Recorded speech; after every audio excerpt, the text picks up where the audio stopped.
തന്നു. ഇതിനുള്ള ആ സമ്പാദിക്കാൻ നേരായ വഴിക്കൂടെ കൊണ്ടുപോയിട്ട് ഈ സമ്പാദ്യം തന്നു. ഇത് എവിടുന്നുണ്ടായി? ഭഗവാന്റെ തന്നെയാണ്. പണ്ട് കാലത്തൊക്കെ എനിക്ക് ഇതിനെപ്പറ്റി പറയുമ്പോൾ ഓർമ്മ, ഒരു അച്ഛൻ ശബരിമലയ്ക്ക് പോകുമ്പോൾ മാലയൊക്കെ ഇട്ട് കഴിഞ്ഞ് പോവാണ നേരമാകുമ്പോൾ പറയൊക്കെ ഇങ്ങനെ 2 രൂപ എടുത്ത് കയ്യിൽ തരും. എന്നിട്ട് പറയും ഇത് തന്ന് നമസ്കരിക്കുമോ എന്ന് പറയും. അപ്പം അത് അച്ഛൻ എന്നെ കൊടുത്ത് നമസ്കരിക്കും. അപ്പം നമുക്ക് ഒരു അഭിമാനം ഉണ്ടാവും, ഞാൻ 2 രൂപ എൻ്റെ അച്ഛന് കൊടുത്തെന്ന് തോന്നുന്നില്ലല്ലോ.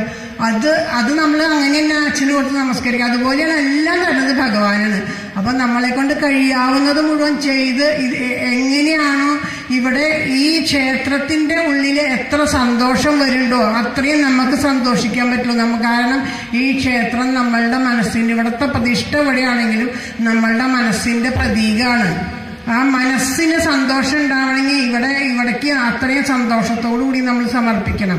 ഒരാൾക്ക് അറിഞ്ഞ് ഒരു സാധനം സന്തോഷത്തോടു കൂടി കൊടുക്കണം. പിന്നെ ഞാൻ കൊടുത്തു എന്ന് പറയുന്നത് കാര്യമില്ല. അത് എത്ര കൊടുത്താലും ഇത്രയല്ലേ കൊടുക്കാൻ പറ്റില്ലോ, കുറഞ്ഞു പോയില്ലോ എന്നുള്ള മനോഭാവത്തോടു കൂടിയിട്ട് കൊടുക്കുകയാണ് വേണ്ടത്.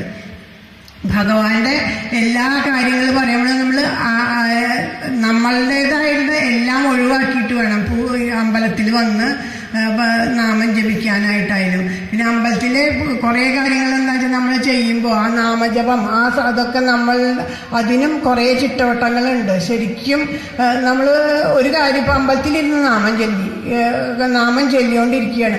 ആ ചൊല്ലിക്കൊണ്ടിരിക്കുമ്പോൾ എന്താ നന്ന് നാമം ചെല്ലാം, സഹസ്രനാമം ചെല്ലാം. അപ്പോഴൊക്കെ എന്താ സഹസ്രനാമം ഞാൻ ചൊല്ലുന്നു. ഇത് അത്രയൊന്നും അത് ഞാനിതിങ്ങനെ ചെയ്യണു. എത്ര വട്ടം നാമം ചൊല്ലി, 101 വട്ടം ഞാനിവിടെ ഒരു നാമം ചൊല്ലി. അപ്പോൾ ആ നാമത്തിന് അപ്പോഴും ഭഗവാന് പ്രാധാന്യം കൊടുക്കണില്ല, ഞാൻ ചെയ്ത കർമ്മത്തിനാണ് പ്രാധാന്യം കൊടുക്കണം. ഈ കർമ്മങ്ങൾക്ക് പ്രാധാന്യം കൊടുത്തു കഴിഞ്ഞാൽ നമ്മൾ കർമ്മഠന്മാരായിട്ട് തീരുകയെന്നാണ് പറയുന്നത്. കർമ്മത്തിനല്ല പ്രാധാന്യം കൊടുക്കണേ. വെറുതെ വന്നിരുന്നിട്ട് അമ്മേ നാരായണ എന്ന് ചൊല്ലിയാലും മതി. പക്ഷെ ആ ഓരോ നാമം ചൊല്ലുമ്പോഴും അത് ആ അമ്മയെന്ന് വിളിക്കുമ്പോൾ ശരിക്കും ആ അമ്മയെ ഇങ്ങനെ അലിഞ്ഞു കണ്ടിട്ട് വിളിക്കണം. ഭാഗവതത്തിലെ ഒരു കഥയുണ്ട്. വൃത്രാസുരൻ അസുരനായിട്ടാണ് ജനിച്ചത്. അസുരനായിട്ട് ജനിച്ചിട്ട് യുദ്ധഭൂമിയിൽ നിന്ന് യുദ്ധം ചെയ്യുക. അപ്പോൾ ഇന്ദ്രനെ ഹരേന്ന് വിളിക്കും. ആ വിളിക്കണ മാത്രയില് ഹരേന്ന് വിളിച്ചു വെച്ചാലും ഈ അസുരനെ ഓർമ്മ വരുന്നത് എന്താ? ഭഗവാനെ ഓർമ്മ വരണേ. അവിടെ വച്ചിട്ട് ആ യുദ്ധഭൂമിയിൽ എന്തായാലും അവിടെ വജ്രായുധം കൊണ്ട് ഇന്ദ്രൻ എന്നെ കൊല്ലും എന്ന് ഉറപ്പുള്ള സമയത്താണ് വൃത്രനാവ് വിളിക്കണത്. ആ മരണം മുന്നിൽ കണ്ടു നിൽക്കണ സമയത്ത് പോലും അദ്ദേഹം അവിടെ നിന്നിട്ട് ആ ഭഗവാന്റെ സ്മരണ ഉണ്ടായപ്പോൾ ബാക്കിയെല്ലാം മറന്നിട്ടൊരു സ്തുതിയുണ്ട്.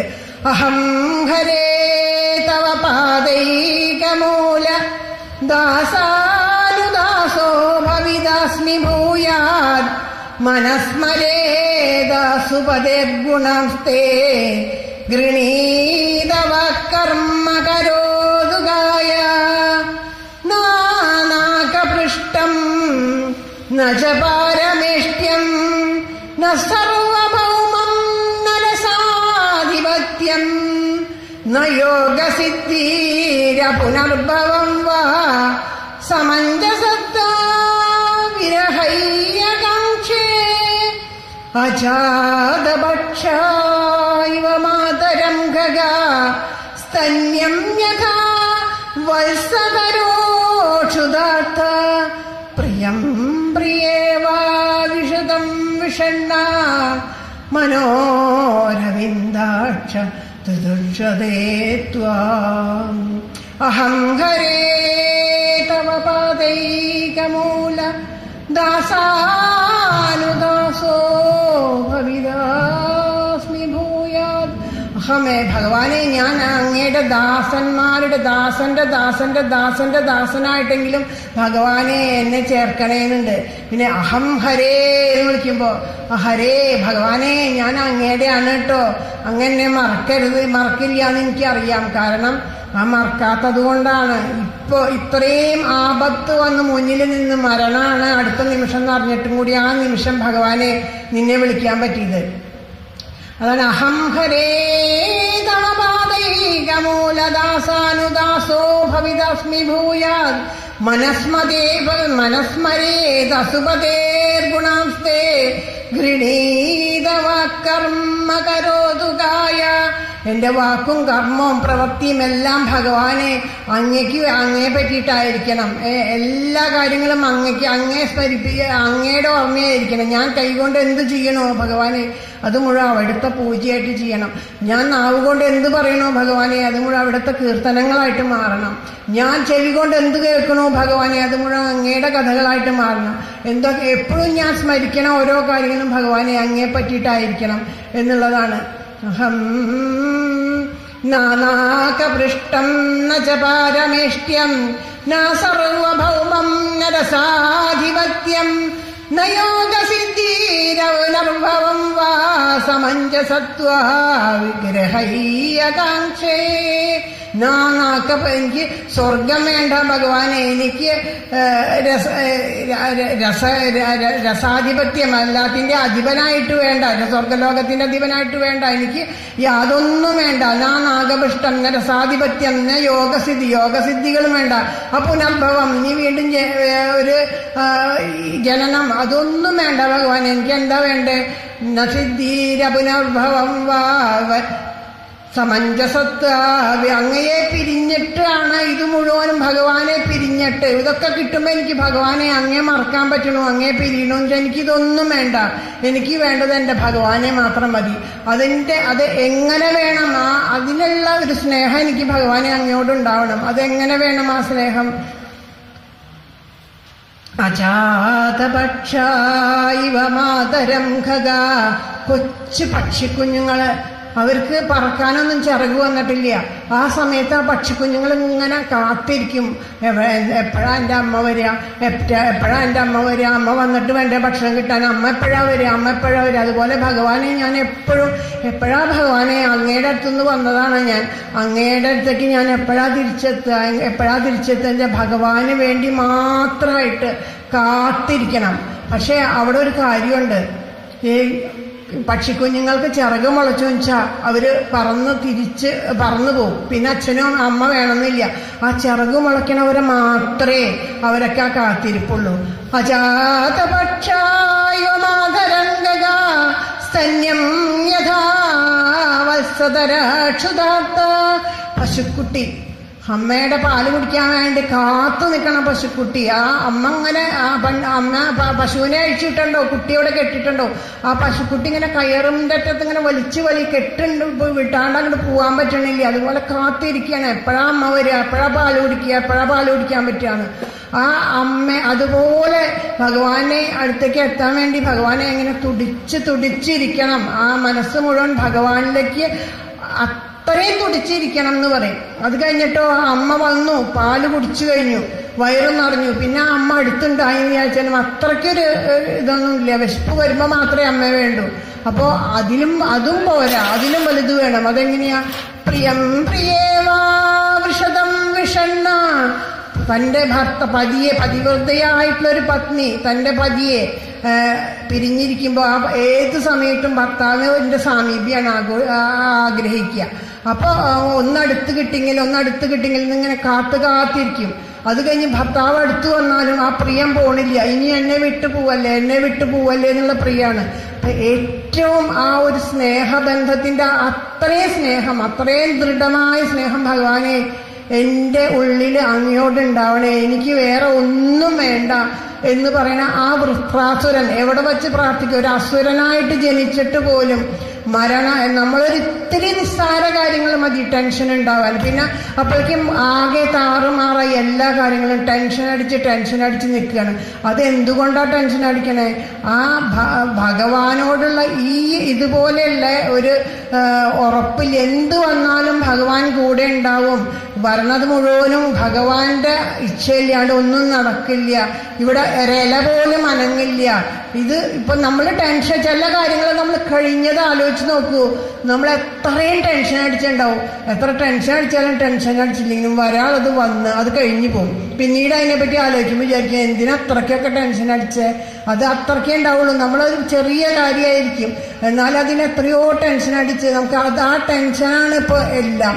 അത് കഴിഞ്ഞാൽ പിന്നെ ആ ടെൻഷനെ ഇല്ലാണ്ടാക്കാനാണ്. ഇതിനൊക്കെ എന്താ ചെയ്യണേ? പണ്ട് കാലത്തൊക്കെ എങ്ങനെയാണെന്ന് വെച്ചാൽ ചെറിയ കുട്ടികളായിരിക്കുമ്പോഴേ തന്നെ ഈ ഭഗവാനോടുള്ളൊരു ഇഷ്ടവും പ്രേമവും വളർത്തിയുണ്ടാക്കും. ഇപ്പൊ നമ്മൾ പറയേണ്ടത് നമ്മുടെ മക്കളൊന്നും നമ്മളെ തിരിഞ്ഞു നോക്കണില്ല ഇപ്പൊ. പക്ഷെ അതിനെ പൂർണ്ണമായിട്ടും ഭക്ഷണമ്മമാരെ ഉപേക്ഷിക്കണം, മക്കള് വൃദ്ധസദനത്തിൽ കൊണ്ടിടണു എന്നുള്ള മക്കൾ എത്രയോ കഥകൾ കേൾക്കുന്നുണ്ട്. ഓരോരോ ദിക്കിൽ അവർക്കൊരു മടിയില്ലാണ്ട് അവരെങ്ങനെ ഉപേക്ഷിക്കണമെന്ന് നമുക്കൊരു അതിശയം തോന്നുന്നത്. ഒരിത്തിരിയെങ്കിലും നമ്മുടെ അമ്മമാരും അച്ഛന്മാരും നമുക്ക് പകർന്നു തന്ന ആ ഒരു ഇത് നമ്മുടെ ഉള്ളിലുള്ളതുകൊണ്ടാണ്. പക്ഷെ നമുക്കത് പകർന്നു തന്നപ്പോൾ നമ്മൾ മറന്നുപോയി നമ്മുടെ മക്കൾക്കും അതന്നെ പകർന്നു കൊടുക്കണം എന്നുള്ളത്. നമ്മളത് പകർന്നു കൊടുത്തില്ല. ആ സന്ധ്യ നേരത്തെ എത്രയായാലും വേണ്ടി ആ ഭഗവാന്റെ നാമം ജപിക്കാണ്ട് ഭക്ഷണം തരില്ല എന്ന് പറയും അച്ഛനമാര്. 10 നാമം എന്ന് വെച്ചാൽ 10 നാമം നമ്മൾ ഒന്നിനും വേണ്ടിയിട്ടല്ല. അപ്പോൾ വേഗം നാരായണ നാരായണ നാരായണ എന്ന എണ്ണം പിടിച്ചിട്ട് വേഗം ചെല്ലും. എന്നിട്ട് ആ 10 നാമം ജപിച്ചാലേ കിട്ടുള്ളൂ എന്ന് വെച്ചാൽ അതിന് വേണ്ടിയിട്ട് ജപിക്കും. പക്ഷെ അങ്ങനെ കുറച്ചു കാലം അടുപ്പിച്ച് ജയിക്കുമ്പോൾ നമുക്കത് അറിയാണ്ട് തന്നെ നമ്മുടെ ഉള്ളിൽ വരിക നാരായണ നാരായണ. അപ്പൊ നമുക്ക് തോന്നും, ഒന്ന് തളരുമ്പോഴും തോന്നും ഭഗവാൻ അമ്മ പറഞ്ഞു തന്നില്ലേ, ഭഗവാൻ കൂടെ ഉണ്ടല്ലോ. ആ ഒരു ധൈര്യം നമ്മുടെ ഉള്ളിലുണ്ടാവും. നമ്മളുടെ കുട്ടികളായി കഴിഞ്ഞപ്പോൾ എന്താ നമുക്ക് അത്രയും നമ്മളുടെ അച്ഛനമ്മമാര് നമ്മൾക്ക് തന്ന ആ ഒരു അത്രയും ഒരു ഇത് നമ്മൾ നമ്മുടെ മക്കൾക്ക് കൊടുത്തില്ല. അവരെ കുറച്ചൊക്കെ ആ ഭയത്തിനേക്കാളും എന്താ പറയുക സുഹൃത്തുക്കളെ പോലെയൊക്കെ അങ്ങോട്ട് വളർത്തിയുണ്ടാക്കി. അത് കഴിഞ്ഞാൽ കുഴപ്പമൊന്നുമില്ല, ഒരു നാമം ചെല്ലിനും കുഴപ്പമൊന്നുമില്ല എന്ന് പറഞ്ഞ് വിട്ടിട്ട് പിന്നെ അവർക്ക് അതിനോട് ഇഷ്ടമില്ലാണ്ടായി. അപ്പോൾ അതുപോലെ അതാണ് ഉണ്ടായി. ഇപ്പം ആർക്കും നാമം ജപിക്കാൻ നമ്മൾ ജപിക്കണില്ല. നമ്മളവരെ ഒപ്പരുന്ന് നമ്മുടെ അമ്മമാരൊക്കെ നമ്മുടെ ഒപ്പരുന്ന് ജപിച്ചായിരുന്നു. അപ്പം എനിക്ക് നല്ല ഓർമ്മയുണ്ട്. ഞാൻ കല്യാണം കഴിഞ്ഞ് പോണവരെ ഈ തിരുവാതിര സമയത്തൊക്കെ അമ്മ എന്നെ പിടിച്ച് അടുത്തിരുത്തിയിട്ട് ആ തിരുവാതിരക്കൊക്കെ ഇങ്ങനെ ജപിക്കുക, ഇങ്ങനെ പറയും മംഗല്യാധീര നൽപുരാണം എന്ന് പറഞ്ഞിട്ടൊരു അതിങ്ങനെ ചെല്ലിക്കും. പിന്നെ പാർവതി സ്വയംവരം അത് അമ്മ അങ്ങനെ പറയാം, എന്ത് വന്നാലും അത് ചെല്ലിച്ചട്ടേ വിട്ടുള്ളൂ, അത് ചെല്ലാണ്ടിരിക്കരുതെന്ന് പറയാം. അത്രയും വലുതായിട്ട് പോയിരുന്നു, അത്ര കാര്യമായിട്ടിരുന്നു. നമ്മളതൊന്നും ജയിക്കണില്ല. നമുക്കും അതിന് ഇൻട്രസ്റ്റ് കുറഞ്ഞു. കാരണം അന്നൊക്കെ ഇതിങ്ങനെ ചെയ്ത് ഒരു കാലഘട്ടം അങ്ങോട്ട് കഴിഞ്ഞ് കഴിഞ്ഞപ്പോൾ നമ്മളും അതിനൊക്കെ ഉപേക്ഷിച്ചു. നമ്മുടെ മക്കൾക്കും അത് പകർന്നു കൊടുക്കാണ്ടായി. അപ്പം നമ്മളുടെ സംസ്കാരങ്ങളെല്ലാം വിട്ടു. അപ്പോൾ അവരും നമ്മളെ ഉപേക്ഷിച്ചു. ഇപ്പോൾ ഈ അമ്പലം എന്ന് പറയുന്നുണ്ട്. നമ്മളുടെ അമ്പലത്തിൻ്റെ തന്നെ കഥയൊക്കെ ആദ്യമൊക്കെ ഞാൻ കല്യാണം കഴിഞ്ഞ് വരുന്ന സമയത്തൊക്കെ എത്ര ആൾക്കാരാണ്, എല്ലാ ആൾക്കാരും ഉണ്ടായിരുന്നു ഈ അമ്പലത്തിൽ. എല്ലാവരും വരും, എല്ലാവരും ഒരുമിച്ച് നല്ല സന്തോഷമായിരുന്നു. എല്ലാവരും കൂടി വന്ന് അവരെല്ലാവരും കൂടി ഭക്ഷണം ഉണ്ടാക്കലും ആ സമയത്തൊക്കെ കാലത്ത് തൊട്ട് വൈകുന്നേരം വരെ അത്രയും സന്തോഷത്തിൽ. ഇപ്പൊ ആൾക്കാർ എന്തായാലും വരണല്ലോ ഈശ്വരാന്ന് വിചാരിച്ചിട്ടാ പല ആൾക്കാരും നിർത്തിയില്ലാത്തോണ്ട് ഒന്ന് വരാണ്ട് എങ്ങനെയാ എന്ന് വിചാരിച്ച് വരുന്നവരാണ്. അല്ലാണ്ട് നമ്മളുടെ അമ്മയല്ലേ ഇവിടെ ഇരിക്കണേ, ആ അമ്മയെ കാണാൻ ഒരു ദിവസമെങ്കിലും ഭാഗ്യം കിട്ടിയില്ലോ. എല്ലാവരും കൂടി ഒത്തുചേർന്ന് അമ്മയ്ക്ക് സന്തോഷമാവാൻ വേണ്ടിയിട്ട് നമുക്ക് ഇത് അങ്ങനെ വിചാരിച്ച് വരുന്നവർ വളരെ കുറവായിപ്പോയി. പല ബുദ്ധിമുട്ടുകളുണ്ടായിരിക്കും. അവർ അവിടെ നിന്ന് ഇങ്ങോട്ട് വഴിപാട് കൊടുത്തേക്കും. അതെന്താ വെച്ചാൽ ദുബായിലൊക്കെ പോയി മക്കളെയൊക്കെ പഠിപ്പിച്ച് നല്ല നിലയിൽ എത്തുമ്പോൾ അവർ ദുബായിലൊക്കെ പോകും. ദുബായിലൊക്കെ പോയി കഴിഞ്ഞാൽ അച്ഛനമ്മയും വയസ്സായിട്ട് അവിടെ കിടക്കുമ്പോൾ എന്ത് ചെയ്യും, ഇടയ്ക്ക് കുറേ പൈസ അയച്ചു കൊടുക്കും. അവർക്ക് കുറേ ഭക്ഷണ സാധനങ്ങൾ, അതിപ്പോൾ ഷുഗറാണോ പ്രഷറാണോ അവർക്ക് കഴിക്കാൻ പറ്റുമെന്നൊന്നും നിശ്ചയില്ല, അതൊക്കെ പാഴ്സൽ അയച്ചു കൊടുക്കും. അച്ഛനും അമ്മയും സന്തോഷമായിട്ട് ഇരിക്കണില്ല എന്നും വിചാരിക്കും. അതുപോലെ അപ്പോൾ ഇവിടെ പുഷ്പാഞ്ജലിക്കൊക്കെ ഷീട്ട് അവിടുന്ന് ഇവിടുന്നൊക്കെ അയക്കും, കുറേ പൈസ അവിടെ അയച്ചു കൊടുക്കും. അങ്ങനെയല്ല, നമുക്ക് നമ്മുടെ അമ്മയെ കാണണം, അച്ഛനെ കാണുന്ന സന്തോഷത്തോടു കൂടി നമ്മുടെ മുമ്പിൽ വന്നിരിക്കണം അവർ. അതിനു വേണ്ടിയിട്ടല്ലേ ഇതൊക്കെ നമ്മൾ ചെയ്യണേ. ഇപ്പം ഈ അമ്പലത്തിൻ്റെ പണ്ടൊന്നും ഇവിടെ ഈ അമ്പലമൊന്നും ഭുവനേശ്വരിയുടെ അമ്പലമൊന്നും ഉണ്ടായില്ല. അമ്മാവൻ്റെ പൂജ മാത്രമേ ഉണ്ടായുള്ളൂ അവിടെ വെച്ചിട്ട്.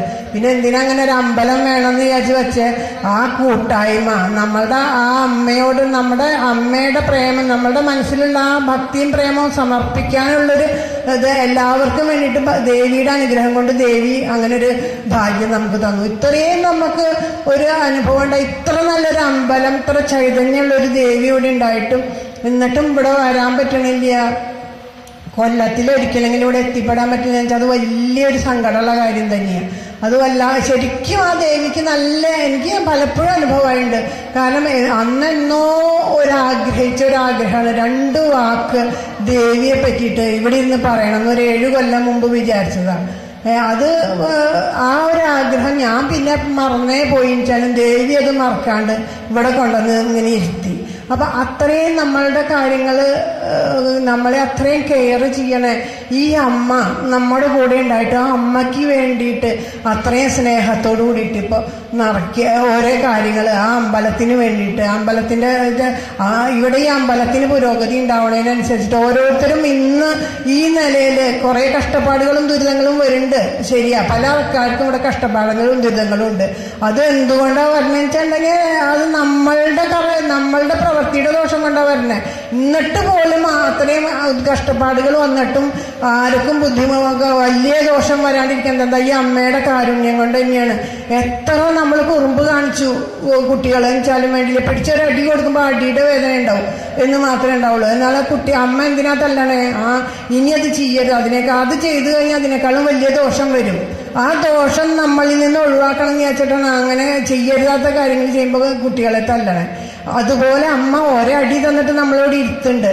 അത് കാരണം കൊണ്ട് നമ്മൾ ഇത്രയെങ്കിലും ഇങ്ങനെ പോകാനായിട്ട് പറ്റണ ഈ അമ്മയുടെ അനുഗ്രഹം കൊണ്ടാണ്. ആ അമ്മയുടെ ഒരു സ്നേഹത്തിനെ അറിയാൻ പറ്റുന്നത് അതിനെ നമ്മളുടെ നമ്മളുടെ ജീവിതത്തിൽ ഒരു ദിവസം അങ്ങനെ വെറുതെ ഇരുന്നിട്ട് നമ്മളുടെ കഴിഞ്ഞു പോയ കാര്യങ്ങളെ പറ്റിയിട്ട് നമ്മളിങ്ങനെ ചിന്തിക്കുക, എന്തൊക്കെയാണ് നമ്മുടെ ജീവിതത്തിൽ സംഭവിച്ചത്.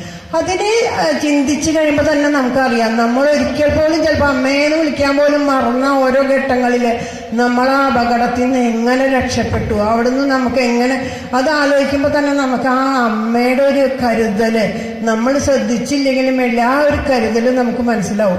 അപ്പം അതിനെ മനസ്സിലാക്കിയിട്ട് അതിനെ ഉൾക്കൊണ്ടിട്ട് ഇവിടെ വന്ന് പറയാൻ കൊല്ലത്തിലൊരിക്കലൊന്നല്ല, പറ്റുമ്പോൾ ഒക്കെ വന്ന് ഇവിടെ വന്ന് തൊഴിലും പ്രാർത്ഥിക്കുകയും ചെയ്യണം എന്നുള്ളതാണ്.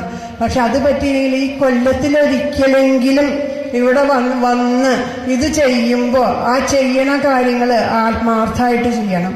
ഈ അമ്പലം നിലനിൽക്കണം എന്നുണ്ടെങ്കിൽ എല്ലാ കാര്യങ്ങളും വേണം. അപ്പം അതിന് വേണ്ടിയിട്ട് എന്താ നമ്മളുടെ സമർപ്പണം ഇതുപോലെ പുഷ്പാഞ്ജലി ആയിട്ടും പറനിറയ്ക്കലായിട്ടും അങ്ങനെയായിട്ട് എന്തെങ്കിലുമൊക്കെ അമ്പലത്തിന് ചെയ്താലേ അമ്പലത്തിനൊരു പുരോഗതി ഉണ്ടാവുള്ളൂ. പിന്നെ മാത്രമല്ല അമ്മയുടെ മക്കൾ എന്നുള്ള നിലയ്ക്ക് നമ്മൾ ഈ കൂട്ടുകൂടി ഇരിക്കുക. നമ്മൾ പരസ്പരം ഇന്ന് കാണുന്ന ആൾക്കാരെ നാളെ കാണാൻ പറ്റണില്ല. എന്തിനാ അങ്ങനെയുള്ള ഒരു ഉള്ള സൗഹൃദത്തോട് കൂടിയിട്ട് ആ സ്നേഹത്തിനെയും സൗഹൃദത്തിനെയും പങ്കുവയ്ക്കാൻ അമ്മയുടെ മുമ്പിൽ വെച്ച് എല്ലാവരും സന്തോഷത്തോടും സ്നേഹത്തോടും കൂടി ഇരിക്കണു എന്നിങ്ങനെ കാണുമ്പോൾ ആ അമ്മയ്ക്ക് ഉണ്ടാവണ ഒരു സന്തോഷം, ആ സന്തോഷം ഉണ്ടാകും നമുക്ക് എല്ലാവർക്കും അമ്മയുടെ നിന്ന് പകർന്നു കിട്ടും. അതിനൊക്കെ കൂടിയിട്ടുള്ള ഒരു അവസരമാണ് ഇതുപോലെയുള്ള ഈ പ്രതിഷ്ഠാദിനം കലശമൊക്കെ അതുപോലെയുള്ള ഒരു അവസരമായിട്ട് നമ്മളതിനെ കണക്കാക്കിയിട്ട് അതിന് വേണ്ടിയിട്ട് വേണം നമ്മളുടെ ഓരോരുത്തരുടെ പ്രവൃത്തി. നമുക്കിത് ചെയ്യാൻ പറ്റിയില്ലോ, ഇങ്ങനെ ഒരു ദിവസം ഭഗവാനെ പങ്കെടുക്കാൻ പറ്റിയില്ലോ, ഇത്രയെങ്കിലും എനിക്ക് ചെയ്യാൻ പറ്റിയില്ലോ എന്നുള്ള അത്രയും ഒരു അങ്ങനെയുള്ളൊരു മനസ്സോട് കൂടിയിട്ട് വേണം ഓരോരുത്തരും ചെയ്യാൻ. ഇനിയിപ്പോൾ നാളെ പ്രതിഷ്ഠാദിനം നാളെ അങ്ങോട്ട് പോകണം അങ്ങനെ ചിന്തിക്കാൻ പാടില്ല. അങ്ങനെ ചിന്തിക്കണോണ്ടാണ് നമ്മൾക്ക് വരണ കാര്യങ്ങളും അപ്പം അത്രയും ഉദാസീനമായിട്ട് വരുന്നത്. നമ്മളുടെ കാര്യങ്ങൾ ഉദാസീനാവാൻ കാരണം എന്താ? നമ്മൾ എന്ത് സാധനം ഉണ്ടല്ലോ, നമ്മൾ ഇപ്പോൾ ഒരു കൃഷി ചെയ്യാന്ന് വിചാരിച്ചോളൂ, കുറച്ച് സാധനങ്ങളൊക്കെ ഉണ്ടാക്കി അവിടെ ഇട്ടു, അത് വെള്ളം ഒഴിക്കണില്ല നനയ്ക്കണില്ല, അതവിടെ കിടന്ന് ഇടയ്ക്ക് ചെന്ന് നോക്കിയിട്ട് കഷ്ടം അതൊന്നും ഉണ്ടായില്ല കേട്ടോ, നട്ടിട്ട് എന്താ കാര്യം ഉണ്ടായി എന്ന് പറയും. അത് നട്ടിട്ടുണ്ടാവണമെങ്കിൽ അതിന് വേണ്ട വിധത്തിൽ പോഷിപ്പിക്കണം, എന്നാലേ അത് ഉണ്ടാവുള്ളൂ. അല്ലാണ്ട് എന്താ അത് അത്രയും നമുക്ക് അത് ചെയ്യുമ്പോൾ അത്രയും അതിന് ഉണ്ടാവണം എന്നുള്ളൊരു ഇതോട് കൂടിയിട്ട് നമ്മൾ പോഷിപ്പിച്ചാൽ മാത്രമേ അത് നന്നായി വളരുള്ളൂ.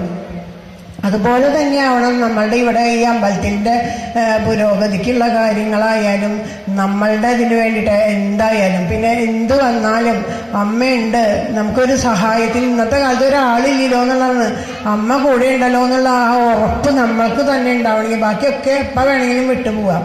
അമ്മ കൂടെ ഉണ്ടാവണമല്ലോ എന്നുള്ള ആ ഉറപ്പ് വേണമെങ്കിൽ ആ ഉറപ്പ് നമുക്ക് ഉണ്ടാവണമെങ്കിൽ അത്രയും ആത്മാർത്ഥമായിട്ട് സർവസമർപ്പണമായിട്ട് അമ്മയ്ക്കെല്ലാം നൽകണം എന്നുള്ളതാണ്. ആ ഒരു ചിന്തയോട് കൂടിയിട്ട് വേണം ഈ അമ്പലത്തിൽ ഇങ്ങനെ വന്ന് നമ്മൾ പ്രാർത്ഥിക്കുക, നാമം ചെല്ലുക, എല്ലാം ചെയ്യുമ്പോഴും ശരിക്കും എനിക്കിത് അമ്മയ്ക്ക് നൽകാൻ പറ്റിയ ഇത്രയെങ്കിലും നൽകാൻ പറ്റിയില്ലേ എന്നുള്ള ഒരു അത്രയും നിറഞ്ഞ മനസ്സോട് കൂടിയിട്ട് കൊടുക്കാനാണ് എല്ലാവരും അങ്ങനെയാണ് വിചാരിക്കേണ്ടത്. ഈ കലികാലത്തിൻ്റെ കലികാലത്തിൻ്റെ ഒരു ദോഷം കലികാലത്തിൽ പറയും, നാരദ മഹർഷി പറയും, ഈ പറയുന്ന ആദ്യം പറഞ്ഞ പോലെ ഈ ഭാരത ഭൂമിയാണ് ഏറ്റവും നല്ലതെന്ന് പറഞ്ഞു. പ്രപഞ്ചത്തിൽ നല്ലത് ഭൂമിയിൽ വെച്ചത് ഭാരതം. ഈ ഭാരതം ഇത്ര പുണ്യമാവാൻ എന്താ കാരണം? ഈ ഭാരതത്തിൽ ഉണ്ടായ നദികളുണ്ട്. ആ നദികളുടെ മുഴുവനും എല്ലാം ഗുണങ്ങളും ഈ ഭാരതത്തിന്റെ നദികളിൽ വന്ന് പെട്ടിട്ടുണ്ട്. അത് ആ പുഷ്കരം ച പ്രയാഗാച്ച കാശിം ഗോദാവരി തഥാ ഹരിക്ഷേത്രം കുരുക്ഷേത്രം ശ്രീരംഗം സേതുബന്ധനം. ഈ തീർത്ഥക്ഷേത്രങ്ങൾ മുഴുവനും നമ്മളുടെ ഈ ഭാരതത്തിലുള്ളതാണ്. അതാണ് ഈ ഭാരതത്തിന്റെ മഹത്വം. ആ ഭാരതത്തില് കലികാലത്തിന് പക്ഷെ എന്താ വെച്ചാൽ അത് പറയുന്നുണ്ട്. ഇപ്പൊ കലികാലത്തിന്റെ ദോഷങ്ങൾ പറയേണ്ട കാര്യത്തില് ഈ ഇതിൽ വരുമ്പോ അതെന്താ? സത്യം നാസ്തി തപശൗചം ദയാദാനം ന വിദ്യതേ ഉദരം ഭരണോ ജീവവരാഗ ഗൂഢഭാഷിണ മന്ദാസു മന്ദമതയോ മന്ദഭാഗ്യാശു ഭദ്രുത പാഖണ്ഡരഹിത സന്തു വിരക്ത പരിഗ്രഹ. ഈ എന്താന്ന് വെച്ചാൽ ഈ കലികാലത്തില് എല്ലാവർക്കും സത്യം ഉണ്ടാവില്ല. ആരും സത്യം പറയില്ല. എല്ലാവരും കളവേ പറയുന്ന ആൾക്കാരുണ്ടാവുള്ളൂ. ആർക്കും നേരായിട്ടുള്ള കാര്യങ്ങൾ പറയില്ല. ആർക്കും ഒരു അവനവനോട് തന്നെ സ്വന്തം തന്നെ ഈ നമുക്ക് നമ്മളോട് തന്നെ ഒരു ഇതുണ്ടാവില്ല. അതൊക്കെ അങ്ങനെ അവര് സ്വന്തം അവനവനോട് തന്നെ ഒരു നമ്മൾ പറയില്ല. ആത്മാർത്ഥത ഉണ്ടാവില്ല നമ്മളുടെ പ്രവർത്തികൾക്കൊന്നും. പരസ്പര സ്നേഹം ഉണ്ടാവില്ല. പിന്നെന്താ? ഉദരംഭരനോ വയറു നിറയ്ക്കാൻ വേണ്ടി മാത്രമായിരിക്കും എല്ലാ കാര്യങ്ങളും. വയറു നിറയ്ക്കാൻ അവനവന്റെ കാര്യങ്ങൾ വയറു നിറയ്ക്കാൻ വേണ്ടിയിട്ടാണ്. അങ്ങനെയുള്ള ആൾക്കാരായിരിക്കും അധികം. ചതിക്കാനും കളവ് പറയാനും മറ്റുള്ളവരെ പറ്റി കുറ്റം പറയാനും ഒന്നും ഒരു മടി ഉണ്ടാവില്ല. അങ്ങനെയുള്ള സജ്ജനങ്ങൾ മുഴുവൻ പാഖണ്ഡന്മാരായിട്ട് കൂട്ടുകൂടും. ഈ പാഖണ്ഡൻ എന്ന് പറഞ്ഞിട്ടുണ്ടെങ്കിൽ പഴയ കാലത്ത് ഈ തപസ് ചെയ്യണവരടുത്തേക്ക് നാരദര് ഇന്ദ്രൻ പല വേഷം കെട്ടിപ്പോവും. സന്യാസിയുടെ വേഷം കെട്ടിപ്പോയിട്ട് കുതിര അശ്വമേധം നടത്തുമ്പോൾ അതിനെ മോഷ്ടിച്ചു കൊണ്ടുവരും. പിന്നെ കുറച്ച് കഴിയുമ്പോൾ വേറൊരു വേഷം കെട്ടിപ്പോവും. അങ്ങനെ ഈ കാപട്യത്തില് നല്ല ആൾക്കാരുടെ വേഷം കെട്ടി ചെന്നിട്ട് കളവ് കാണിക്കുക. അങ്ങനെയുള്ളവരെയാണ് ഈ പാഖണ്ഡന്മാരെന്ന് പറയുന്നത്. ഈ സന്യാസി മലയുടെയൊക്കെ വേഷം കെട്ടിയിട്ട് അപ്പൊ അത് കാരണം ഇപ്പൊ എന്താ നല്ല ആൾക്കാരെയും കൂടി നമുക്ക് തിരിച്ചറിയാൻ പറ്റാണ്ടോ ആരാ നല്ലത് ആരാ ചീത്ത എന്നുള്ളത്. അതുപോലെ നിറയും കലികാലത്ത് ഈ പാഖണ്ഡന്മാരുടെ. അവരോട് കൂട്ടുകൂടി സജ്ജനങ്ങൾ അവരുടെ കൂടെ ചേർന്നിട്ട് അവരുടെ ഗുണത്തിന് വേണ്ടി സ്വന്തം ഇതിന് വേണ്ടിയിട്ട് നടക്കും. അതുപോലെ ഭാഗവതം മുതലായ ഗ്രന്ഥങ്ങളെ എന്താ ചെയ്യുക? അത്രയും പവിത്രമായ ഗ്രന്ഥങ്ങള് പൈസ ധനത്തിന്റെ പേരിലായിരിക്കും അതിനെ കച്ചവട മനസ്ഥിതിയോട് കൂടിയിട്ടാ എല്ലാവർക്കും വയ്ക്കുക. അതിപ്പോ നമ്മുടെ അവിടെ ഇപ്പൊ നടന്നു പോയത് ശരിക്കും നമുക്ക് കാണുന്നുണ്ട്. ഓരോരോ ദിക്കില് കാണണ കാര്യങ്ങളാണത്.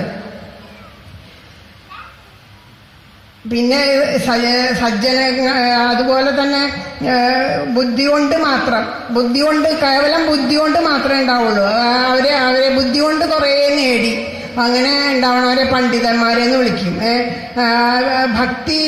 ഭക്തിയും അറിയേണ്ടതിനെ അറിയാനുള്ള കഴിവും ആർക്കും ഇല്ലാണ്ട് പോകും. എന്തിനാ അറിയേണ്ടതിനെ അറിഞ്ഞാലേ അറിവാവുള്ളൂ. ബാക്കി എത്ര നേടിയാലും അറിയാവില്ല. അറിയേണ്ടത് എന്താ? എല്ലാവരുടെയും ഉള്ളിലും ആത്മാവായിരിക്കണ ആ ഭഗവാനെയാണ് അറിയേണ്ടത്. നമ്മളുടെ ഇന്ന് പറയേണ്ടത് ഇപ്പൊ ഇങ്ങനെ ഇരുന്ന് വർത്തമാനം പറയുന്ന സമയത്ത് അത്രയും മതി, ഒരു നിമിഷം മതി. നമ്മൾ കുഴഞ്ഞ അവിടെ വീണ് കഴിഞ്ഞാൽ കഴിഞ്ഞു. അപ്പൊ നമ്മളുടെ കഴിവുകൊണ്ടല്ല അങ്ങനെ ഇരിക്കലും പറയലും ഉള്ളത്. അപ്പൊ ഇതിനൊരു ശക്തി ഉള്ളിലുണ്ട്. ആ ശക്തിയെ അറിയണം. ബാക്കി എത്ര അറിവ് നേടിയാലും എത്ര വിദ്യാഭ്യാസത്തിൽ എത്രയോ ഡിഗ്രികൾ എടുത്തു എന്ന് വിചാരിച്ചിട്ടും കാര്യമില്ല. ആ അറിയേണ്ടതിനെ അറിയണം. അതിനെന്തിനാ അറിയേണ്ടത്? എല്ലാവരുടെയും ഉള്ളിലിരിക്കേണ്ട ഭഗവാൻ, എല്ലാവരും ഉള്ളിലിരിക്കുന്നതും ഭഗവാൻ നമ്മൾ പറയേണ്ടത്. ആ ഭഗവാനെ നമുക്ക് പ്രത്യക്ഷത്തിൽ അറിയേണ്ട ഭഗവാന്റെ ഒരു സ്വരൂപമാണ് സ്നേഹം. ഈ സ്നേഹം, എല്ലാവരെയും സ്നേഹിക്കാൻ കഴിയണ ഒരു മനസ്സ് അതുണ്ടോ അവന്റെ ഉള്ളിലുള്ള ഭഗവാൻ തെളിഞ്ഞു എന്നാണ്. നമ്മൾ യാതൊരു കാരണവും എങ്ങോട്ട് ഒന്നിനെയും പ്രതീക്ഷിക്കാണ്ട് എല്ലാവരെയും സ്നേഹിക്കുക. അങ്ങനെ ഒരു മനസ്സുണ്ടാവാനാണ്. അത് ആ മനസ്സിനെ നമ്മൾക്ക് വളർത്തിക്കൊണ്ട്, അതൊക്കെ കലികാലത്ത് അങ്ങനെ ഒരു മനസ്സ് ആർക്കും ഉണ്ടാവില്ല. അതെല്ലാം നഷ്ടപ്പെട്ടു പോകും. പിന്നെ മഴയില്ലാണ്ടാവും. അതൊക്കെ ഭാഗവതത്തിൽ പറയണ ഈ ഭാഗങ്ങൾ പറയണത്. കലികാലത്ത് മഴയില്ലാണ്ടാവും. വെയിലാണെങ്കിൽ വെയിൽ മാത്രമായിട്ട് മാറും. സസ്യങ്ങളും വൃക്ഷങ്ങളും ഒക്കെ നമ്മളുടെ സ്വന്തം സുഖത്തിന് വേണ്ടിയിട്ട് നമ്മൾക്ക് തരണത്, നമ്മൾ ഈ ഭൂമിയുടെ നിലനിൽപ്പിന് കാരണമാണ് മലകളും വൃക്ഷങ്ങളും എന്നുള്ളതൊന്നും ഓർക്കാതെ കണ്ട് അത് മുഴുവനും വെട്ടി നശിപ്പിച്ച് നമ്മളുടെ നാശത്തിന് നമ്മൾ തന്നെ കോടാലി വെച്ചിട്ട് പിന്നെ നമ്മൾ പറയാം അയ്യോ മഴയില്ലല്ലോ ഈശ്വര, അല്ലോ ഉഷ്ണിച്ചിട്ട് വയ്യ എന്താ നമ്മൾ തന്നെയാണ് ചെയ്യണം. എന്നിട്ട് കെട്ടിടങ്ങൾ പണിതിട്ടിട്ട് അപ്പോൾ ഒരു മരം വെട്ടാണ്ട് നമുക്ക് പറ്റില്ല. ഒരു മരം വെട്ടുമ്പോൾ 2 തൈ അപ്പുറത്ത് വയ്ക്കാൻ നമ്മൾ ചിന്തിച്ചാൽ മതി. അതാരും ചിന്തിക്കില്ല, അതിനൊന്നും ആവില്ല. അതുപോലെ ഗ്രന്ഥങ്ങൾ വിൽപ്പനച്ചരക്കായിട്ട് പറയും, ഓരോ പൈസക്കനുസരിച്ചിട്ടായിരിക്കും. ഇപ്പോൾ അങ്ങനെയുള്ളവർക്കൊക്കെ എന്താ മഹാരൗരവം എന്നുള്ള നരകത്തിലാണ് പതിക്കുക എന്നാ പറയുക. ഈ നരകത്തിനെ പറ്റി പറയുമ്പോൾ എല്ലാവരും ചോദിക്കും നരകം, അങ്ങനെയൊന്നും ഇല്ല. എന്ത് നരകം? ഇന്നത്തെ നരകത്തിനെ പറ്റിയിട്ട് ഭാഗവതത്തിൽ ഒരധ്യായം തന്നെ ഭാഗവതത്തിൽ പറയുന്നുണ്ട് നരകത്തിനെ പറ്റിയിട്ട്. ആ നരകത്തിന്റെ വർണ്ണന കേട്ട് കഴിഞ്ഞപ്പോൾ നമ്മൾ പറയും നരകമൊന്നും ഇല്ലയെന്ന്. പക്ഷേ വേറെ ആ നരകമൊക്കെ എങ്ങനെയാണ് അനുഭവിക്കാൻ പറ്റണേ? നമ്മൾ മരിച്ചു കഴിഞ്ഞപ്പോൾ അതൊക്കെ അറിയാൻ പോകണ്ടോ എന്ന് ചോദിക്കും. ആ മരിച്ചു കഴിഞ്ഞാൽ നമ്മളൊന്നും അറിയണില്ല, ശരി സമ്മതിച്ചു. പക്ഷെ ഒരു ഹോസ്പിറ്റലിൽ നമുക്കൊരു സുഖമില്ലാണ്ട് നമ്മൾ ആശുപത്രിയിൽ കൊണ്ടുപോയി. അവിടെ ചെന്നാൽ നമ്മളെ ബോധം കെട്ടിയിട്ടിട്ട് നമ്മുടെ ശരീരം കീറുണ്ടല്ലേ. ആ ശരീരം കീറുമ്പോൾ ബോധം ഇല്ലാത്തത് കൊണ്ടാണ് നമുക്ക് ആ വേദന അറിയാത്തത്. അപ്പൊ ശരീരത്തിനാണ് വേദന എന്ന് വെച്ചാൽ ബോധം ഇല്ലാണ്ടായാലും വേദന അറിയേണ്ടത്. അപ്പൊ ശരീരത്തിനല്ല വേദന. മരിച്ചു കിടക്കുന്ന ഒരാളെ എത്ര വെട്ടിക്കീറിയാൽ അയാൾക്കൊരു വേദനയില്ല. അപ്പൊ അതിന്റെ ഉള്ളിലുള്ളതിനാണ് ആ വേദന അറിയണ ഒരു സാധനം നമ്മുടെ ശരീരമല്ല, അതിൻ്റെ ഉള്ളിലുള്ള ആ ജീവനാണ് ശരീരം. അപ്പൊ ആ ജീവന് വേദന അനുഭവിക്കാൻ ഈ ശരീരം ഇല്ലെങ്കിലും പറ്റും. അപ്പൊ ആ നരകങ്ങളെ പറ്റിയിട്ട് കുറെ പറയുന്നുണ്ട്. ആ നരകം ഇല്ലായൊന്നുമില്ല. ആ നരകം 28 തരം നരകങ്ങളെ പറ്റി പറയുന്നുണ്ട്. ആ നരകങ്ങൾ ഓരോരുത്തർക്കും ഓരോ നരകങ്ങളെ പറ്റിയിട്ട് പറയുന്നുണ്ട്. അതില് ഒരാളുടെ സ്വത്തോ ഭാര്യയോ കുട്ടികളെയൊക്കെ മോഷ്ടിച്ചവന് താമിശ്രം എന്നുള്ളൊരു നരകത്തിലേക്ക് പോവാം. മറ്റൊരുവനെ വഞ്ചിക്കുക, പരഭാര്യമാരെ അനുഭവിക്കുകയൊക്കെ ചെയ്യണവർക്ക് അന്ധതാമിശ്രം എന്നുള്ള നരകത്തിലേക്ക് ഉണ്ട്. സ്വന്തം ഭാര്യയും കുട്ടികളോടുമുള്ള സ്നേഹത്തോടു കൂടിയിട്ട് ഭഗവാനെ മറന്ന് എങ്ങനെയെങ്കിലും പൈസ ഉണ്ടാക്കി അങ്ങനെ അങ്ങോട്ട് ജീവിച്ച് അങ്ങോട്ട് പോയി കഴിഞ്ഞാൽ അവർക്കുള്ളതാണ് രൗരവം എന്നുള്ള നരകം.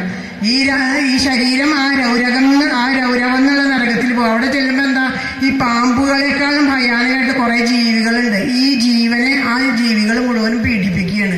ആ നരകത്തിൽ പോയിട്ട് അനുഭവിക്കേണ്ടി. പിന്നെ മഹാരൗരവം എന്നുള്ളൊരു നരകത്തിലുണ്ട്.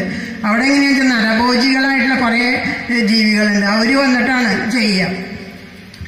അതെങ്ങനെയുള്ള ആൾക്കാരെ സ്വാർത്ഥതയോടുകൂടി സ്വന്തം അവനവന്റെ കാര്യം മാത്രം വലുതാക്കണം, സ്വാർത്ഥതയോട് കൂടിയിട്ട് ചെയ്യണം എന്നുള്ളവരെയാണ് ഈ മഹാരൗരവം എന്നുള്ള നരകത്തില്. പിന്നെ വേറെ നരകമുണ്ട്. അത് ഞാൻ അവിടെ പറയണോ വേണ്ട, എനിക്കൊരു സംശയമുണ്ട്.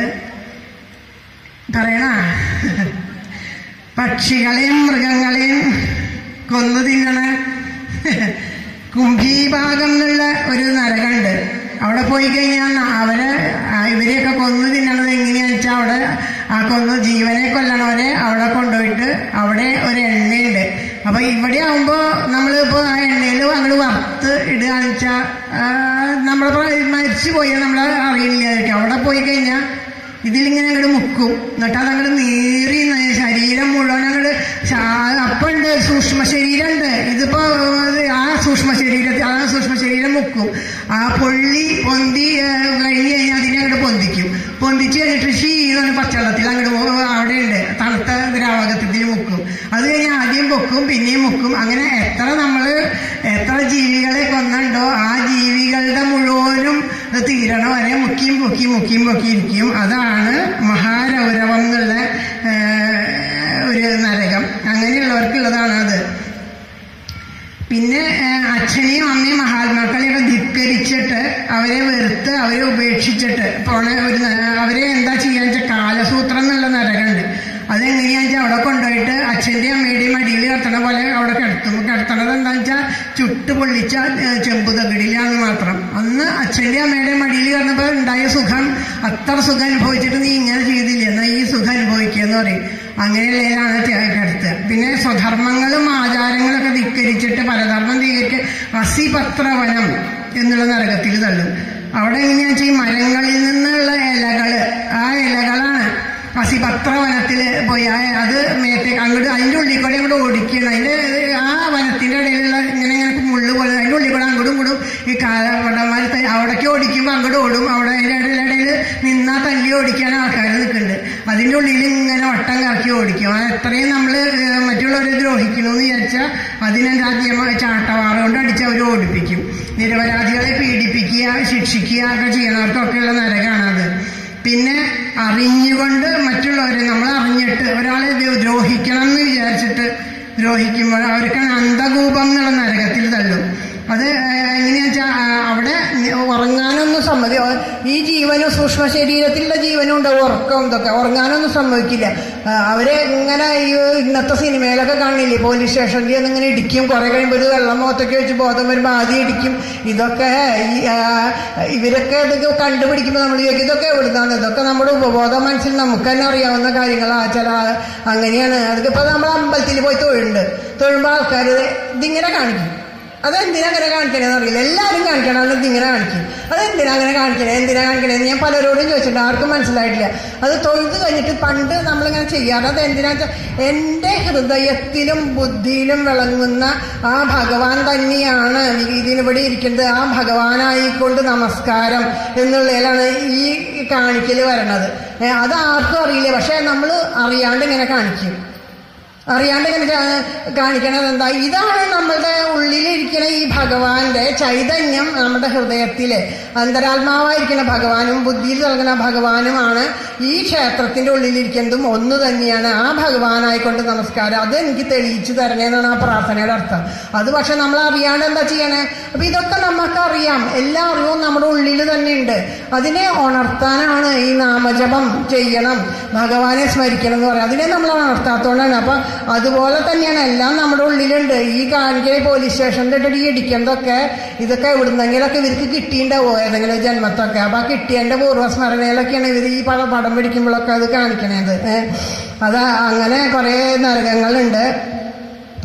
പിന്നെ പ്രാണനിരോധം എന്നുള്ള നരകത്തില് മൃഗങ്ങളെ വേട്ടയാടിയിട്ട് കൊന്നിട്ടുള്ള ബ്രാഹ്മണന്മാര് അങ്ങനെയുള്ളവർക്കൊക്കെ അവരെയൊക്കെ കുന്തമനയിൽ കോർത്ത് എടുത്തിട്ട് ഇതിൽ എണ്ണയിൽ മുക്കുക, പൊക്കി പിടിക്കുക, പിന്നെ നീറ്റൽ പോകുമ്പോൾ ആദ്യം മുക്കുക, അങ്ങനെയുള്ള കുറേ നരകങ്ങളെ പറ്റിയിട്ട് ഭാഗവത്തിൽ പറയുന്നുണ്ട്. അപ്പോൾ ഇതൊക്കെ നമുക്ക് എന്നിട്ട് പിന്നെ ഭദ്രകാളി ഭൈരവനുള്ളവർക്കൊക്കെ നരബലി കൊടുക്കണം. എന്നാലാണ് നമ്മളുടെ നമ്മുടെ സുഖത്തിന് വേണ്ടി നരബലി ചെയ്യുക. അങ്ങനെയുള്ളവർക്കുള്ള അവരൊക്കെ എന്താ ചെയ്യാന്ന് വെച്ചിട്ടുണ്ടെങ്കിൽ അവരുടെ സൂക്ഷ്മ ശരീരത്തെ കൊത്തി നുറുക്കുകയാണ്. യമഭടന്മാർ കൊത്തി നുറുക്കും. എന്നിട്ട് എങ്ങനെയൊക്കെയാണോ അവരെ നമ്മളെ പീഡിപ്പിക്കുക, ആ കൊത്തി നുറുക്കി ആ സൂക്ഷ്മ ശരീരത്തിന്റെ മുകളിൽ നിന്നിട്ട് മറ്റേ യമഭടന്മാർ നൃത്തം ചവിട്ടുക ചെയ്യാത്രേ.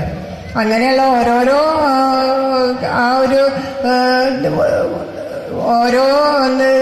അവിടെ നരകങ്ങളെ പറ്റിയിട്ടും 28 നരകങ്ങളെ കുറിച്ചിട്ട് ഭാഗവതത്തിൽ പറയുന്നത്. അപ്പൊ ഈ നരകങ്ങളും ഇതൊക്കെ കഴിഞ്ഞു. പിന്നെ ഇതിന്റെ അവസാനം പറയണത് എന്താ വെച്ചാൽ ഈ നരകവർണ്ണന കേട്ടിട്ട് ഇതൊന്നും ഇല്ലാത്തത്, അതൊക്കെ വെറുതെ നമ്മളെ പേടിപ്പിക്കാൻ ഓരോന്ന് പുസ്തകത്തിൽ എഴുതി വെച്ചതാ എന്ന് പറഞ്ഞ് ഇത് ആരും വിശ്വസിക്കാണ്ടിരിക്കുകയെന്ന് വിചാരിച്ച അവരെ എല്ലാ നരകത്തിലും ഈ 28 നരകത്തിലും കൊണ്ടുപോയിട്ട് ഇത് അനുഭവിപ്പിക്കും. എന്നിട്ട് ചോദിക്കും ഇപ്പൊ വിശ്വാസമായോ എന്ന് ചോദിക്കും.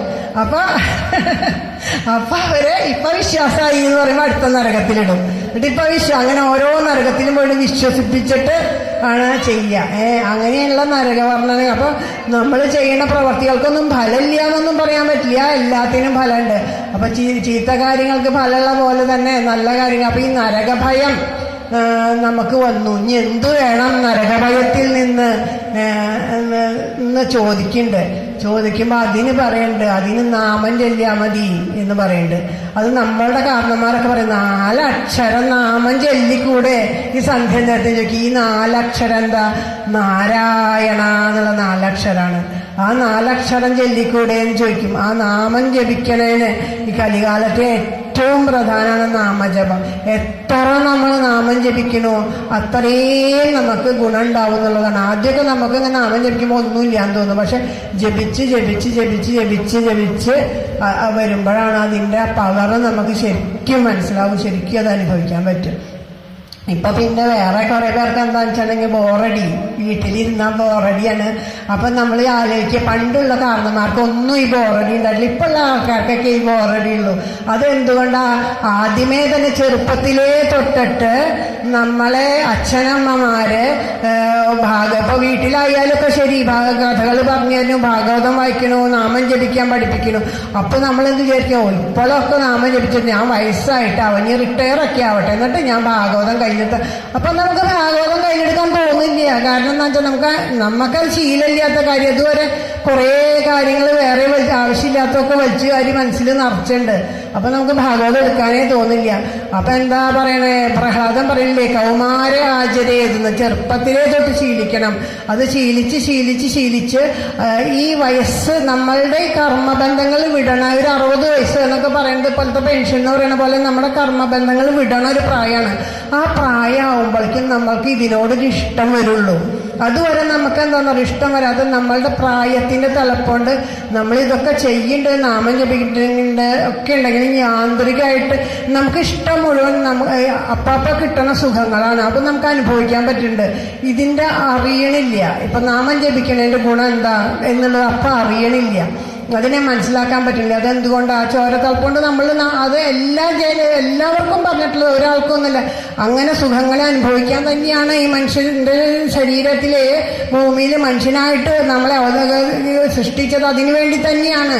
അതെന്തിനാണ്? എല്ലാ സുഖങ്ങളെ അനുഭവിച്ചിട്ട് ഇതൊന്നും ശാശ്വതമല്ല. അപ്പൊ മക്കളുണ്ട്, എത്ര സ്നേഹിച്ച് വളർത്തിയാലും ഒരു കാലം കഴിഞ്ഞാൽ മക്കൾ വിട്ടുപോകും. ശാശ്വതമല്ല. എത്രയോ സ്നേഹമാണ് ഭാര്യയും ഭർത്താവും, അത്രയും കഴിഞ്ഞാൽ ഒരു കാലഘട്ടം കഴിഞ്ഞാൽ അതിനോടും വിരക്തി വരും. ഇത് ശാശ്വതമല്ല, ഇതൊന്നും അല്ല സത്യം, ഇതൊന്നും അല്ല എന്നറിഞ്ഞ് അതിനെ മനസ്സിലാക്കി കഴിയുമ്പോൾ നമുക്ക് ഈ അച്ഛനമ്മമാർ പറയും അതിനോടൊരു ഇഷ്ടം കൂടുതലായിട്ട് വരും. അപ്പൊ നമ്മളെന്താ, അപ്പോഴാണ് നമ്മൾ ഭാഗവതം കയ്യിലെടുക്കാനും വായിക്കാനും ഒക്കെ തുടങ്ങുക. അത് വായിച്ചു തുടങ്ങും. അപ്പോഴേ നമുക്ക് വായിക്കുമ്പോഴേ രതി ഉണ്ടാവുള്ളൂ. അല്ലാണ്ട് ഒരു ദിവസം ചെന്നിട്ട് കുറെ കഴിഞ്ഞിട്ട് വയസ്സായ മേലുവേദനയും കയ്യുവേദന കാലുവേദന ഇരിക്കാൻ വയ്യ, ആ സമയത്ത് നിന്ന് ഭാഗവതം എടുക്കുമ്പോഴേക്കും എവിടെ ഭാഗവതം മനസ്സിലേക്ക് എത്തണു? അത് അപ്പം എത്തില്ല. അതേസമയം ഇതിനോടൊരു ഇഷ്ടം ഉണ്ടായിട്ടാണെങ്കിൽ ഈ വേദനകളൊക്കെ ഉണ്ടെങ്കിലും എനിക്ക് കാലുവേദന നല്ലോണം ഉണ്ട്, ഇത്ര നേരം ഇരുന്നിട്ട് ഞാൻ ഒരിത്തിരി നേരം പോലും നീങ്ങിയിരുന്നില്ല. അതെന്താ അങ്ങനെ ഇരുന്ന് നമ്മളത് ഇഷ്ടത്തോട് കൂടിയിട്ട് പറയുമ്പോൾ നമ്മളതിൽ ലയിച്ച് പറയും. അപ്പോൾ നമുക്കത് നമ്മൾക്ക് അറിയാം. അതിനെ ശരീരത്തിന് ഓരോ ഉണ്ടാവുന്നതും ശരീരത്തിനെ നമ്മൾ ശ്രദ്ധിക്കണോണ്ടാണ്. ഇതിങ്ങനെ പറയുമ്പോൾ ശരീരത്തിന്റെ ഉള്ളിലിരിക്കുന്ന ഭഗവാനെ ശ്രദ്ധിച്ചിട്ടാ പറയണത്. അപ്പോൾ ആ ശ്രദ്ധ ഭഗവാനോടാകുമ്പോൾ ശരീരത്തിന്റെ വിഷമകഥകളെ അറിയാണ്ട് പോവുകയാണ് ചെയ്യണത്. ആ ശരീരത്തിന്റെ വേദനകളെ എത്ര ഭഗവാനെ ശ്രദ്ധിക്കുന്നവരും വേദനകൾ നമ്മളിൽ നിന്ന് മാറി നിൽക്കുക. അപ്പൊ ഈ അതുകൊണ്ടാണ് പറയണത്, ചെറുപ്പത്തിലെ തൊട്ട് തുടങ്ങിയ കഴിഞ്ഞാൽ അപ്പൊ അങ്ങനെ വന്നു കഴിഞ്ഞാൽ ഈ ഒരു 60 വയസ്സ് 65 വയസ്സൊക്കെ ആകുമ്പോഴേക്കും മക്കൾക്ക് മക്കളായി. അപ്പൊ അവരെ ഉപേക്ഷിച്ച് പറയില്ലേ, ഓരോ ഇത് പറയുന്നുണ്ട്, കൗമാരം ഓരോ ആശ്രമങ്ങളെ പറ്റി പറയുന്നുണ്ട്. ആശ്രമങ്ങളെ പറയുമ്പോൾ ഇത് കഴിഞ്ഞ് കഴിഞ്ഞിട്ടുണ്ടെങ്കിൽ ഇത് വിട്ടു പോകണം എന്നല്ല പറയണേ. ഇപ്പൊ ഗൃഹസ്ഥം കഴിഞ്ഞ് കഴിഞ്ഞിട്ടുണ്ടെങ്കിൽ വാനപ്രസ്ഥ സന്യാസം എന്ന് പറയും. വാനപ്രസ്ഥം വിട്ടു പോകാന്നുള്ളതൊന്നുമല്ല, അതിനോട് വിരക്തി വന്നിട്ട് അവിടെ തന്നെ ഇരുന്നിട്ട്. വിട്ടുപോകാനൊന്നും ആർക്കും പറ്റില്ല, വിട്ടുപോയിട്ട് കാര്യമില്ല. ഇതിനൊക്കെ ഉപേക്ഷിച്ച് എവിടെ പോയാലും പറ്റില്ല. മനസ്സുകൊണ്ട് അതിനാണ് സംന്യാസം. അതിനെ സന്യസിക്കുക എന്ന് പറഞ്ഞാൽ നമ്മൾ വേഷം മാറി വേറെ വസ്ത്രം ധരിച്ചത് കൊണ്ടോ വീടിനെ ഉപേക്ഷിച്ച് പോയതൊന്നും സന്യാസമാവില്ല. മനസ്സിൽ ഇതിന്റെ കിടക്കണുണ്ടെങ്കിൽ അതൊന്നും സന്യാസമാവാൻ പറ്റില്ല. സന്യാസത്തിലേക്ക് നമുക്ക് പോകാൻ പറ്റില്ല. മനസ്സിന്റെ ഉള്ളിൽ ഈ ലൗകിക സുഖങ്ങളോടുള്ള ഒരു ഇത്തിരിയെങ്കിലും ഒരു ആസക്തി കെടുക്കുന്നുണ്ടെങ്കിൽ നമുക്ക് അതൊന്നും ചെയ്തിട്ട് ഒരു കാര്യമില്ല എന്നുള്ളതാണ്. അപ്പൊ ഇത് വിട്ടുപോകാൻ പറ്റില്ല. വിട്ടുപോകലല്ല സന്യാസം എന്നുള്ളത്. നമ്മൾ അവിടെ തന്നെ ഇരുന്നിട്ട് വിരക്തി വന്നിട്ട് നമ്മളുടെ ജീവിതത്തിൽ ഇതിനോട് വിരക്തി വരണം. വിരക്തി വന്നിട്ട് അവിടെ ഇരുന്നാലും എന്തുണ്ടായാലും നമ്മളെ ബാധിക്കണില്ല എന്നുള്ളതാണ്. അപ്പൊ അവർക്ക് ഏൽപ്പിച്ചു കൊടുത്തു. പിന്നെയുള്ള ഇതെന്താ, ഭാഗവതായാലും കാര്യങ്ങൾ നാമജപം അങ്ങനെ നമുക്ക് അങ്ങോട്ട് മാറി നിന്നിട്ട് അങ്ങനെ അപ്പോൾ അവസാന കാലത്ത് നമുക്ക് ബോറടിയൊന്നും ഉണ്ടാവില്ല, സുഖമായിട്ട്. അപ്പോഴാണ് നന്നായിട്ട് ആ ജീവിതത്തിനെ ആസ്വദിക്കാൻ പറ്റുള്ളൂ. അപ്പൊ സൗഭരി മഹർഷിയുടെ ഒരു കഥ പറയുന്നുണ്ട് ഭാഗവത്തില്. അദ്ദേഹം എങ്ങനെയാന്ന് വെച്ചാൽ എല്ലാത്തിനെയും ഉപേക്ഷിച്ചിട്ട് വെള്ളത്തിന്റെ അടിയിൽ പോയി ഇരുന്ന് തപസ് ചെയ്തു. അപ്പൊ അവിടെ ചെന്നിട്ട് രണ്ട് മത്സ്യങ്ങൾ തമ്മില് പ്രണയിക്കാൻ അവരുടെ ആ മൈഥുനം കണ്ടപ്പോ ഇദ്ദേഹത്തിന് വിവാഹം കഴിക്കാൻ തോന്നിട്ട് വന്നിട്ട് പിന്നെ എത്ര 21 വിവാഹം കഴിച്ചു എന്നാണ് ഭാഗത്തിൽ പറയണത്. അപ്പൊ അതുകൊണ്ടൊന്നും അങ്ങനെ വരില്ല. നമ്മൾ ഉപേക്ഷിച്ച് പോയോണ്ട് പറ്റും. ഉപേക്ഷിച്ച് പോലല്ല, ഭഗവാൻ നമുക്കായിട്ട് തന്നേക്കണതാണ്, നമുക്ക് നിയോഗിച്ചേക്കുന്നതാണ്. അപ്പൊ നമ്മളുടെ ഈ ഇന്നെ കർമ്മങ്ങളൊക്കെ ചെയ്യാൻ ഈശ്വരൻ നിയോഗിച്ചേക്കണം. അതിനെയൊക്കെ ഉപേക്ഷിച്ചിട്ട് ഈശ്വരൻ തന്ന കർമ്മങ്ങൾ ചെയ്യാണ്ട് എവിടെങ്കിലും ചെന്നിരുന്ന് നാമം ജപിക്കുകയാണ് അങ്ങനെ പറഞ്ഞിട്ടൊന്നും ഒരു കാര്യമില്ല. അത് നമ്മൾ ചെയ്യേണ്ടത് നമ്മൾ ചെയ്യുക. ആ ചെയ്യേണ്ട കർമ്മങ്ങള് 100% നമുക്ക് കൃത്യമായിട്ട് ചെയ്യാൻ പറ്റില്ല. കുറേ ശ്രുതികൾ വരും അതില്. അതിനെ മുഴുവനും കറക്റ്റ് ആവാൻ വേണ്ടിയിട്ട് ഭഗവാനെ ഞാൻ ഇന്ന് ഈ കർമ്മങ്ങൾ ചെയ്തു, അത് അങ്ങ് വേണ്ട പോലെ ആയോ എന്ന് അറിയില്ല, ഇതേ ഭഗവാന് സമർപ്പിക്കണോ. അതാണ് രാവിലെ എണീക്കുമ്പോഴും. പണ്ട് കാലത്തൊക്കെ 2 നേരം നാമജപം എന്ന് പറയുന്നത്, രാവിലെയും വൈകുന്നേരം. രാവിലെ എണീക്കുമ്പോൾ ഭഗവാനോട് പറയണം, ഭഗവാനെ ദേ ഞാനെന്താ എൻ്റെ കർമ്മങ്ങൾ തുറന്നു, ശ്രീകൃഷ്ണ ദാസിയാമി ഞാൻ അങ്ങതൻ കൃപ കൊണ്ടിതാ ശയ്യ വിട്ടെഴുന്നേൽക്കുന്നു വീണ്ടും ഈ പ്രാതസന്ധ്യയിൽ. ഭഗവാനോട് പറയണേ, ഭഗവാനെ ഞാൻ എഴുന്നേറ്റു, ഇന്നത്തെ കർമ്മങ്ങൾ ചെയ്യാൻ ഭഗവാനെ അങ്ങനെ യോഗ്യാക്കി തരണേ, ഇന്ന് ഞാൻ ചെയ്യണ കർമ്മങ്ങളൊക്കെ നന്നാക്കി തരണേ. രാവിലത്തെ പ്രാർത്ഥന അത് അങ്ങനെ തുടങ്ങുക. രാത്രി കിടക്കുന്ന സമയത്ത് പറയുക, ഭഗവാനെ ഞാനെല്ലാം ഇന്നത്തെ കർമ്മങ്ങൾ മുഴുവൻ ഞാൻ ഭഗവാന് സമർപ്പിച്ചു. സമർപ്പിച്ച ഇതിൽ നല്ല തെറ്റുണ്ടാവാം, എൻ്റെ മനസ്സ് പല വഴിക്ക് പോയിണ്ടാവാം, എന്നാലും ഭഗവാനെ ഞാനെല്ലാം സമർപ്പിച്ചു.